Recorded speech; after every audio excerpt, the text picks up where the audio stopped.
Hello, Internet friends. Today is March 14th, 2024. 2 nights ago, I went to a Bob Dylan concert in Jacksonville, Florida, and this video is to tell you about my experience. But first, I want to just talk a lot about what Bob Dylan has meant in my life and in a lot of people's lives. There's a real danger when you're talking about someone as big as Bob Dylan because when you do that, even if you just say, I went to a Dylan concert or I like this song, it's like you're trying to prove how cool you are by just dropping the name essentially and associating yourself with that person. And if I ever sound like that tonight, I apologize right away because I know 100% that I'm not cool. His songs have come in and out, they've woven their way around, and part of it was that many artists have covered Bob's songs over the years. Early on, of course, there was Joan Baez and Peter, Paul and Mary, some of folkier singers like that. And I didn't really like that either. I know some people love Joan Baez, and I don't want to take away from anybody's pleasure in that. But when she sang it, or when Peter, Paul and Mary sang a song, or any of the folk singers of that time, Pete Seeger maybe, it felt like they were presenting, here's a beautiful melody with beautiful words, and I will sing it beautifully. And that's not what Bob Dylan means to me. That's not how he presents his songs. And that's not what his songs are. It's hard to put into words, but it's not a matter of beautiful music so much as it is telling a personal story or a personal struggle, or giving an exhortation in a personal way that this singer has learned personally. There was also the Byrds. They did a great rendition, really, of Mr. Tambourine Man. So they're singing, take me on a trip upon your magic swirling ship. And it sounds nice, and I love singing along with the Byrds on that. But I couldn't help but feel that when they sing that, they're singing about drugs or something about psychedelic and the hippie thing. When Bob Dylan sang it, he was really singing about the music. The music would take him on this trip, and it had a whole different meaning to it. And it was not as easy to sing along with it when we heard the original. There have been some great covers, and all this is my opinion again. So please, if you know of a great Bob Dylan cover, please drop it in the comments and let me know why it is special to you. But there are some that I have enjoyed that I think took on a new meaning. And the way that these artists were able to give it meaning was to somehow make the words personal. One was obviously Jimi Hendrix. And when you talk about Jimi Hendrix, you're talking about a real genius, of course. He did All Along the Watchtower, which became more famous as his song than as a Bob Dylan song. He also did Like a Rolling Stone. And while I was driving around today, I listened to that Like a Rolling Stone by Jimi Hendrix. And I have to say, I really love that. Part of what I love about it is all the asides he gives in there. And it's maybe one of my favorite asides in all of recorded live music, where he says, I know I missed a verse, but don't worry, or something like that. It makes the song fun. But when he's singing it, first of all, you know the guitar playing is going to be excellent. We're talking about Jimi Hendrix. It's going to be excellent and creative. So that really transforms the songs. They don't sound like a folk rock or a folk singer anymore. They definitely sound like a Jimi Hendrix song because of the way he treats it on guitar. And it's not even, I guess on Watchtower, he does soloing. But it's not so much that, it's the rhythm of the rhythm guitar, the stabs of chords that he does, and the groove that he gets into. Like a Rolling Stone is a good example, and the variety that he puts in it too. It's pretty amazing. But it's not just the guitar playing, it's the singing that he does. He really takes the words and makes them his in a way that other people have trouble with. Another cover that I've liked is when Eddie Vedder of Pearl Jam sings Masters of War. That is another good example of taking a song and making it personal. Eddie Vedder puts a lot of variety into the vocal presentation and gives it some grit and some tenderness and some anger, and that really brings it to life in a new way. I listened to that today also just to refresh my memory, and my impression was that the guitar playing on that recording was not as exciting. I think their point was trying to be relentless, which is a valid artistic choice on that song. But it's such a long song, and it doesn't have a super interesting chord progression at all. It's very monotonic on that. So if you're doing the same thing over and over and over on the guitar, there's a power to it, but I would have made a different choice. In my opinion, these are all my opinions. So, and I could not do better than any of these artists. I'm just saying how they hit me and what's meaningful to me. Third artist that I thought did a really good job and actually introduced me to this song. I didn't know it was a Bob Dylan song when I started listening to it. It was Emmylou Harris singing Every Grain of Sand. And this was on television sometime, and I was listening to it, and I thought, that is a great song. And so I look up Emmylou Harris, Every Grain of Sand, and I find out it's a Bob Dylan song. And it was on the Shot of Love album, which was when I was an adult. You'd think I would have caught that song earlier, but no, I found it decades later, introduced to me by Emmylou Harris. Now it's one of my favorite songs of his. And he ended this concert with that song, which was pretty special. Recently on Netflix, I watched the documentary on We Are the World from whatever year it was, 1984, I think. And that included Bob Dylan and all the stars of that time, all the great vocalists and songwriters and all that in a crowd singing the song for charity. And it was very interesting. And one of my Facebook friends mentioned this too. I was thinking the exact same thing, that here was Bob Dylan, one of the greatest songwriters of all time, surrounded by all these great performers. I wouldn't call Bob Dylan one of the greatest performers of all time. He has a very low-key stage presence. But he looked so out of place, and he looked humble and even kind of timid sometimes. And all the singers got their little cameo line that they got to sing, including him. He had some lines assigned to him, and he tried it and tried it. We saw that on this documentary.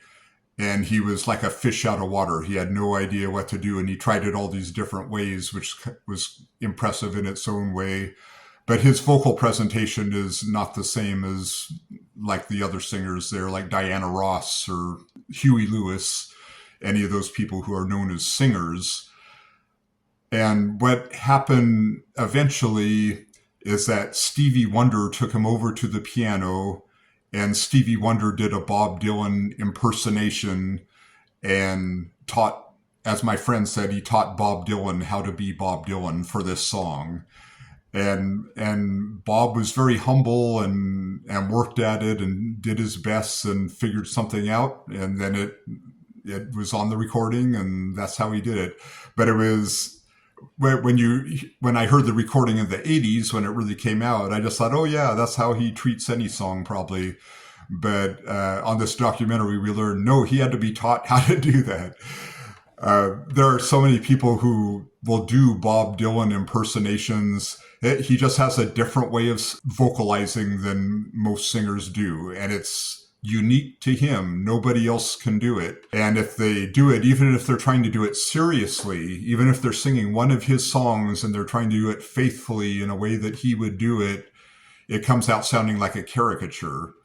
The only person who can do it without sounding like a caricature is him, because he's the real thing. I often wonder about Tom Petty, though, if he'd ever sung a Bob Dylan song. I asked Alexa a while ago if any Bob Dylan song that Tom Petty had sung, and the example I got back was Bob Dylan covering a Tom Petty song, and they were in the Traveling Wilburys together, so they were friends, and probably they sang each other's songs a certain amount. But it was just interesting that there isn't anybody who can sing a song like Bob Dylan, make it personal, make it expressive in the way he does.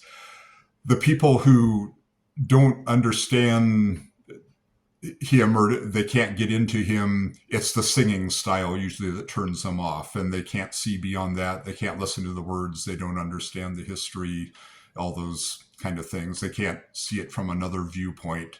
And I can understand that, but they're missing out. Bob Dylan has an immense catalog. He's, I think he has something like 40 studio albums, and then there's endless bootlegs and box sets and greatest ofs and all those kind of albums. And I believe he's written 500 to 600 songs. So that means, like, for a concert like what I saw here, you could have one whole album of Bob Dylan's greatest hits, volume one, call it, then have one whole album of Bob Dylan's greatest hits, volume two, then have one whole album of Bob Dylan's greatest hits, volume three, and then give a concert not using any of those songs. And the songs that you have left are going to be amazing, and it's going to be a wonderful concert. And people aren't necessarily even going to miss the songs that were on the first three greatest hits albums. It's not like Freebird, like Leonard Skinner. They couldn't play a concert without ending with Freebird. And could the Rolling Stones ever give a concert without playing Satisfaction? No. Bob Dylan doesn't have to play Stuck in Mobile with the Memphis Blues again in any concert or every concert.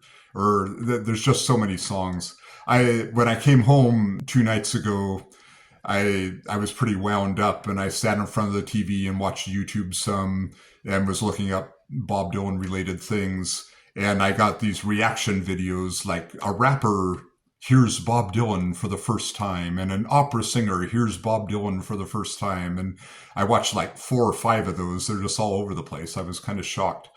But some of them, at least 2 or 3 of them, they said, "Oh yeah, I've heard the name Bob Dylan a lot. I know he's really important. I bet I know what his most famous song is. Let me look up. What is Bob Dylan's most favorite song or famous song?"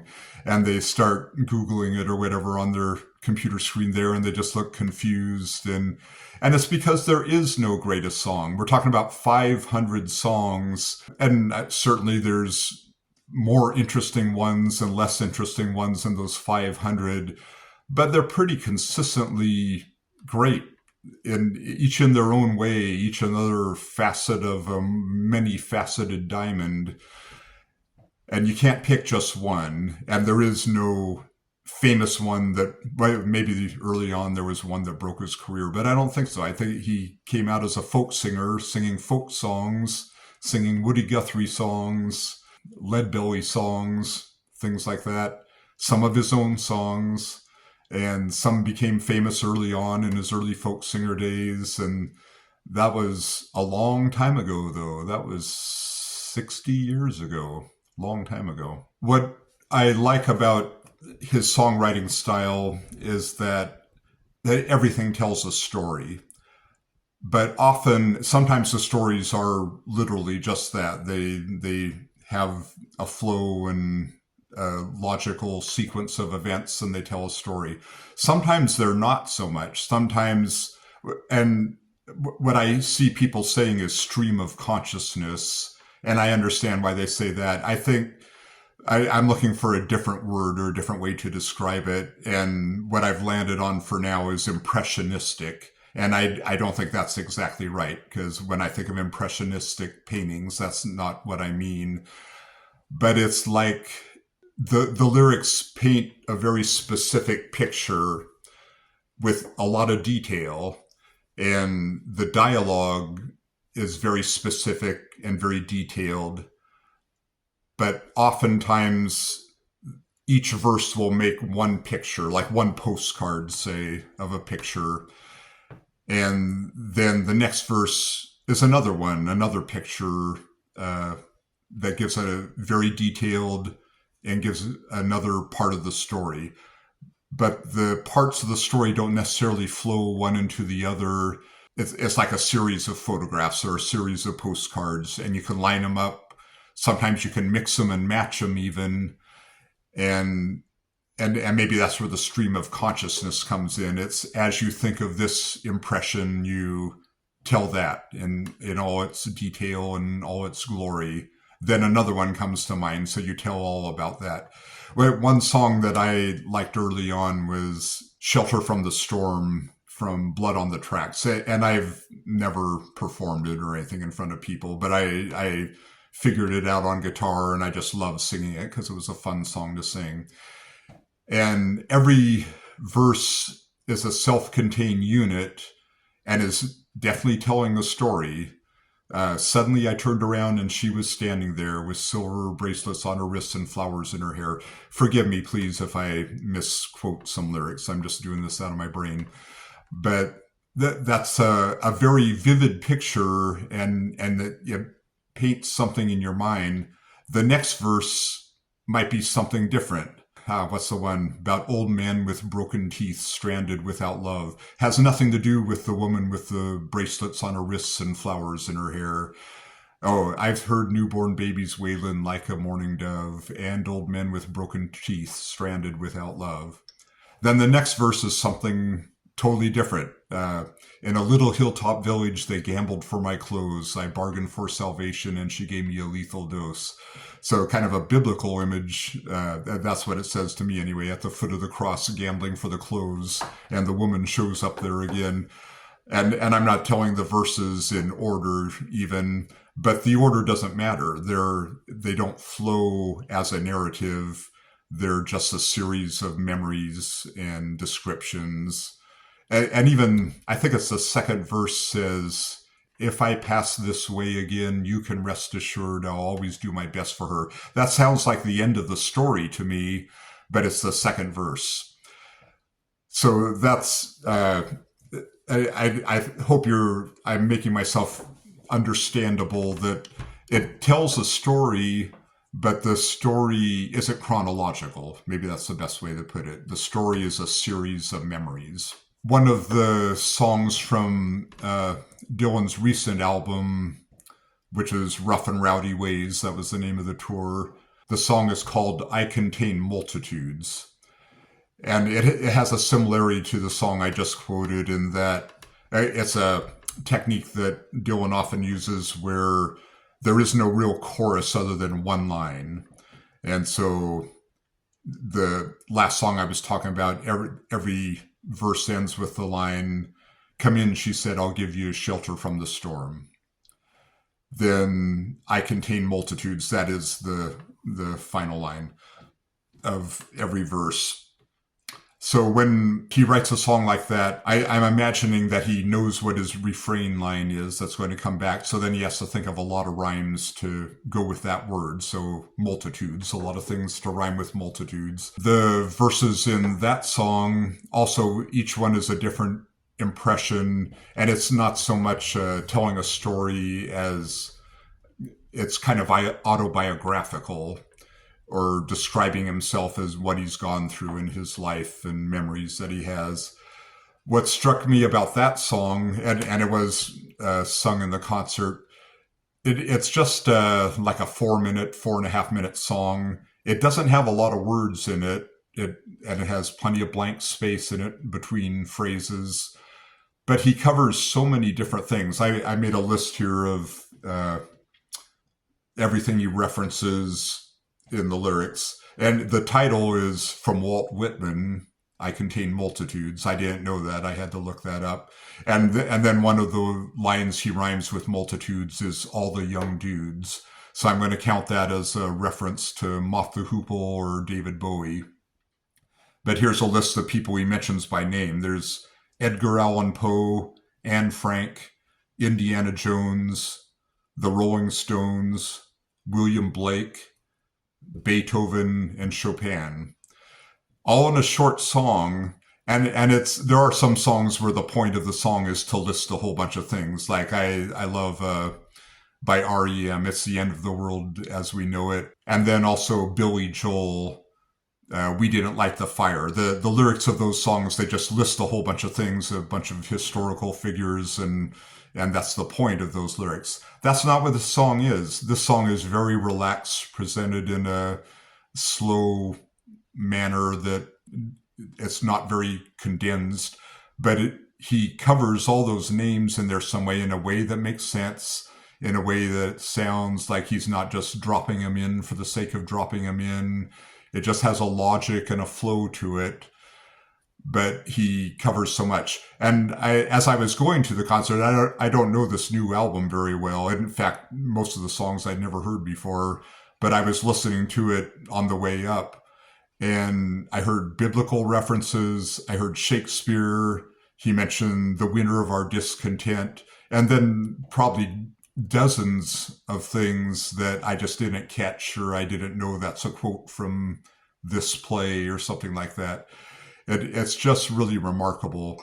I was thinking about the vocabulary that he uses, and when you think about the vocabulary of songs, like what words are used frequently or at all in songs, you like think of, when we're talking about pop music, think about early pop music, and you have love and the stars above, well, June and spoon and all those kind of things, just cliche things that people say in songs. Then you can get a little later and you got more variety. I like to make fun of this song, but she's got legs, she knows how to use them. And then you could rhyme anything with that. They didn't care. She eats eggs, she hardly ever chews them, or something like that. And then you get some bands that have a political side to them, or they've got a cause, and they have a bigger vocabulary for their songs. They're not just talking about rock and roll and partying and being in love and things like that. So they're like U2 talking about Martin Luther King and JFK and things like that. So you get a few more words like that. And Bruce Springsteen tells some great stories and talking about cars and girls and all those kind of things, but a little more descriptive words. So look at a bar graph, and maybe early rock is right here, and then you get a little later in here, and then the more political, more storytelling kind of people up here. Bob Dylan is off the charts. It's just amazing. Probably somebody somewhere has written down every word that Bob Dylan has used in a song. It's off the charts. There's nobody like that writes in the way he does. You almost need to go to college just to appreciate all the things that he includes in his lyrics. So finally, sorry for that long introduction, but now I'll tell you about the concert experience. So nowadays, like for old people like me, it's confusing to always have tickets on your telephone, but I brought the ticket up on my telephone. They have whatever you call that little square code with all the dots on it. They had to scan that. And then they said, "Could I see your phone, please?" And I hand it to them, and they put it in a canvas or nylon pouch and lock it and then hand it back to me. And they said, if you need your phone, you can come out here and we'll open it for you at any moment, but it has to stay in here while you're in the concert. I've never seen anything like that, and it was so amazing and so freeing. And just to jump ahead a little bit, you walk into the concert, there was a moment where I looked around the room. I was way up in the upper balcony. I could see at least half the main floor and all of the balcony. And there was not one glowing screen, not one person holding up their phone trying to take a video and getting in everybody's way. Not a single one. And that is amazing in this century. And I'm as guilty as anybody else. I could feel my phone vibrating in the pouch every time I got a message, and I certainly would have checked my messages, but I would have tried to be very polite and keep it down low and have the illumination as low as possible. But we couldn't do that. We couldn't do that at all. We had to let it go, be in the moment, not interfere in anybody else's experience of it. So that was really amazing. I don't know if any other artists are out there doing it, but I was thankful for this experience. Another thing that caught me by surprise, as usual, I was rushing to get to the venue on time, and I made it like I'm too cheap to park in the parking garage. So I found a parking spot on the street and had about 10 minutes to spare, hurried up to the place, had got in there with 2 minutes to spare and thought, all right, I'm here on time. And so I'll go rush to the restroom and then I'll go find my seat. I went to the restroom and came out, the music was starting. As I walked in, I thought it was a recording. And what shocked me was I was thinking, why are they playing a recording of the artist we're about to hear? Because it sounded like Bob Dylan. And during the first verse of the song, I was walking up the steps to try to find my seat. And I realized sounds like Bob Dylan because that's Bob Dylan. And it was an amazing moment. But he started on time. The concert was 8 o'clock. He started at 8 o'clock, not 8:05. He started at 8 o'clock. Another thing about this concert was there was no light show at all. There wasn't even spotlights.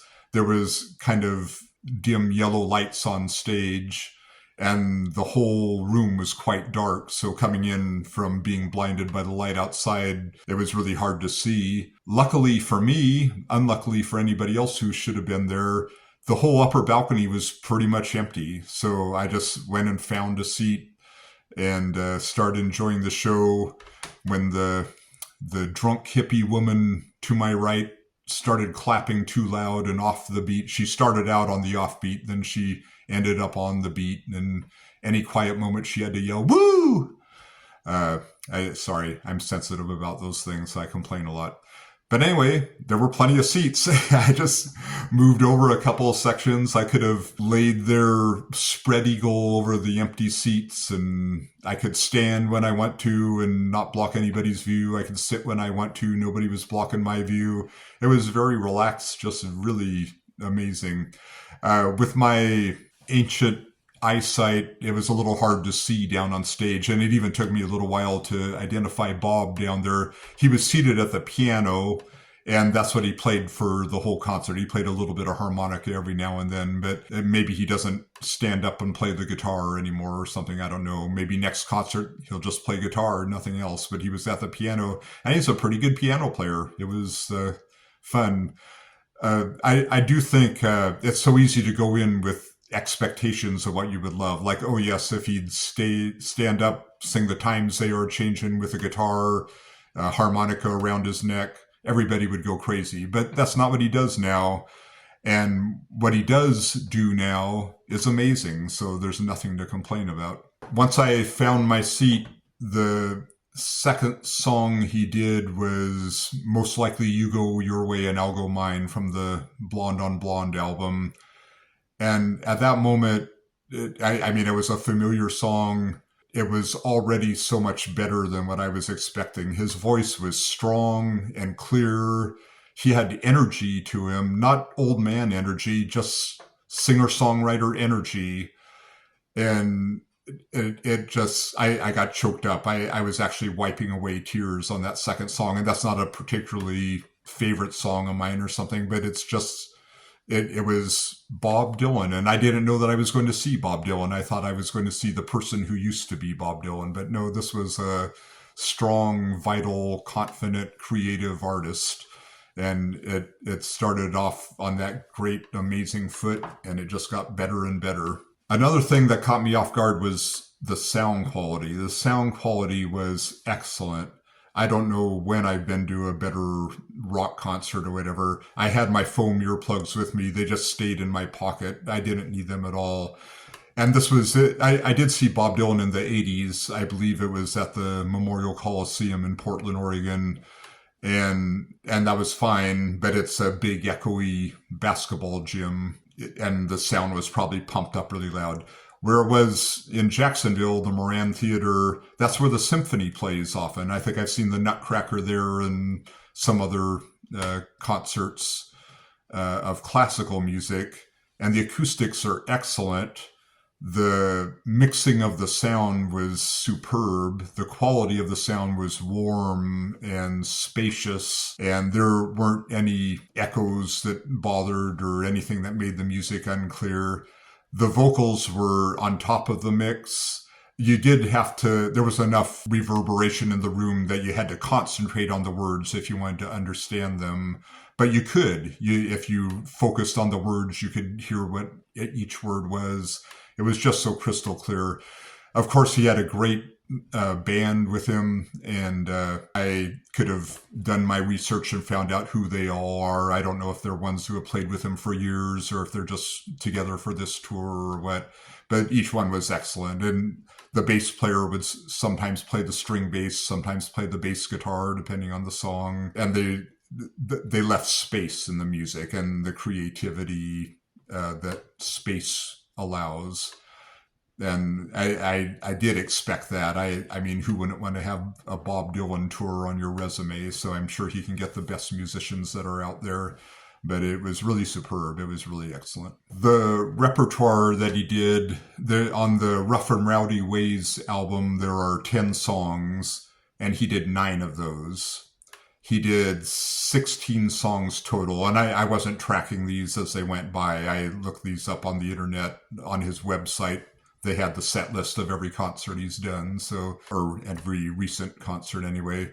So I was able to see on there. But so 9 of the 16 songs were on his new album, which I'd never known any of them before that day. One of them was a cover song. I've got that written down here. It was Walking by Myself by Jimmy Rogers, who was a Chicago blues guy. And I didn't know any of that. I didn't recognize it as a cover. I had to look that up and see who it was. So that leaves 6 other songs. And we're talking a man with 40 albums. So he played most of the recent album. So he wasn't going to hit many of the historic favorites and things like that. It started with Watching the River Flow, and then Most Likely You Go Your Way, I'll Go Mine. I mentioned that one. When I Paint My Masterpiece, and To Be Alone with You off of the Nashville Skyline album, which I don't know that album well. That's not my favorite album. I'll Be Your Baby Tonight off the John Wesley Harding album. And then he ended with Every Grain of Sand, which I mentioned, and that's off the Shot of Love album, which I pretty much ignored back in the 80s or whenever it came out. So there was nothing off Blood on the Tracks, which to me is one of the greatest albums that I love to listen to. Nothing from his early folk singer years. No Times They Are A-Changin' or Blowin' in the Wind, anything like that. And even with all that wealth of material not covered, it was an amazing concert. It was wonderful. He does have one singing technique that may be off-putting to people now, and that is even on the more melodic songs that he has, he tends to group all the syllables together and get them out real fast and then leave a space, then to say a whole bunch more syllables. And I recognized that about halfway through the set, that just about every song he was doing that.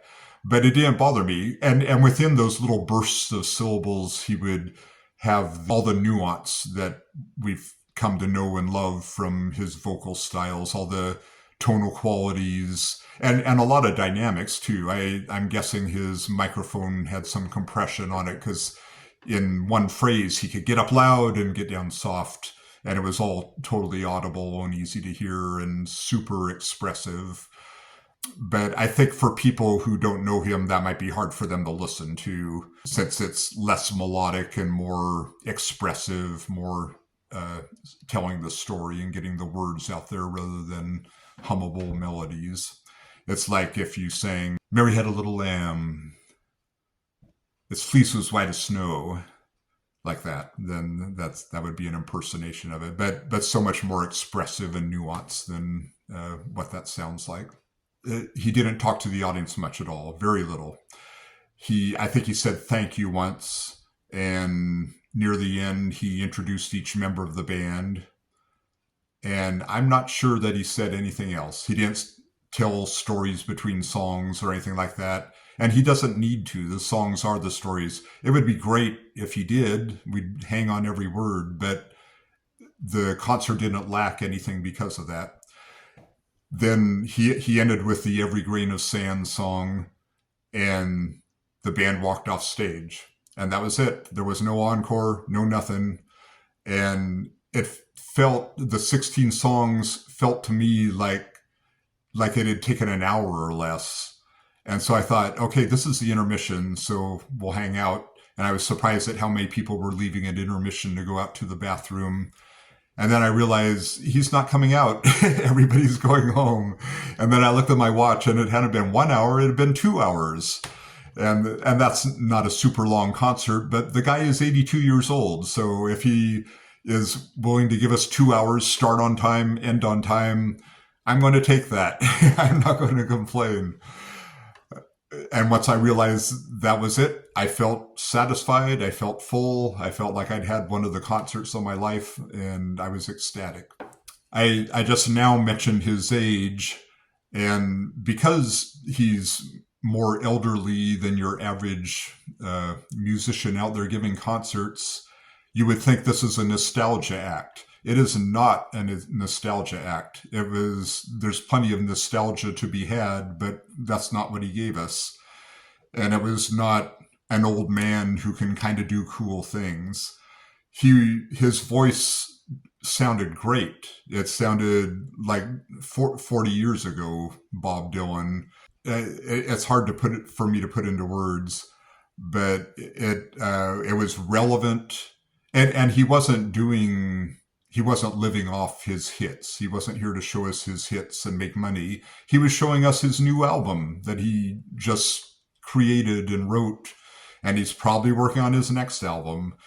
So this had nothing to do with age. That wasn't even a factor. It didn't affect his singing ability, didn't affect his stage presence, it didn't affect his songwriting. There are some lyrics that maybe you could say these are written by a man who's lived for a long time, but you could say that about when he was 19 too. Some of those lyrics sound like a man who's lived for a long time. He's just a very creative, very gifted, very spiritually aware, creative artist. And we are blessed that we lived in the time that he lived and that we can witness these things, and we will treasure these for another 60 years and into the centuries to come. That all occurred to me when I was standing in line to buy a t-shirt, and I rarely buy t-shirts. Here's the one for this concert. And they had maybe a half dozen or more styles, designs of t-shirts for sale. And I was looking at them. There was the one with the wide-brimmed hat from the Desire cover. And then they had the Rolling Thunder Review on one and some other historic ones like that. And I thought, this wasn't a concert about history. This was a concert about now. I want the t-shirt that is now. And the man in front of me in line, when he got up there, he asked for the same thing. He said, which t-shirt is for this concert tour? And they showed him, and that's this design here, just has the Statue of Liberty on it. And it has the tour dates on the back. And it's a short tour. It's just kind of the Southeast United States. It says spring tour, so maybe he'll take a few months off, do a fall tour or something like that. But if I was going to buy a shirt, I wanted it to be about now. I didn't want some historically interesting piece. While I was standing in line also to buy the shirt, there was a touching scene just off to the side from the line. And it was this probably like 10-year-old girl all dressed up for a concert with her parents, kind of a roughly dress kind of thing, and her hair all done up. And her parents, I'm getting choked up telling this story actually. Her parents were standing there telling her, for the rest of your life, you're going to be able to say that you saw Bob Dylan. And she was very sweet. She had a bemused smile on her face, and it was rolling her eyes back and forth, and she wasn't complaining, but I'm guessing she would have rather been able to tell her friends that for the rest of her life that she saw Olivia Rodrigo or something like that. But it was so sweet, and I hope she does realize someday, or she does feel the historic import of what she was able to witness. Bob Dylan is an amazing artist. Everything I said, that we're so lucky to have been here with him. We're so lucky to have his music. I can't wait to see what he puts out on his next album. I'll be standing in line to whatever you do with albums now, listen to it. I was going to say buy it. I've still got plenty of Bob Dylan vinyl in my basement in Portland, and I should have that here for a backdrop, but that's on the other side of the country from me. If I was going to give advice about whether to go see this concert, I honestly, I wouldn't recommend it to a young person who hasn't been steeped in the music for a while. If they just want to get a taste of Bob Dylan, if they understand the historical importance, and like the little girl, they want to be able to say that they saw him, then sure. But I think if you haven't been introduced to his music before, this is probably not the time to meet him for the first time. But there's whatever the way to do it is probably Spotify or whatever. But so much better if you can find some vinyl and put that on. Just live with each album for a while. Listen to Blood on the Tracks, Blonde on Blonde. Listen to the Freewheelin', whatever his first album was called. I forget. I told you I didn't prepare. Like Infidels is a great album, I think. There's just so many throughout history, and each one is so unique unto itself and represents a different period. So wrap yourself in the music for a while, not just one listen. You have to go over it and over it and over it and live with it for a while so that you can let the lyrics sink in and start to hear some of the meanings behind the obvious meanings, and start to understand some of the stories, even when the stories aren't chronological or narrative. And so if you're somebody my age, then yeah, if he's coming to your town, this ticket was... I think this ticket was just like $60, which, 40 years ago, that would have sounded like a fortune, but now it's a bargain basement kind of ticket price. And the upper balcony was empty.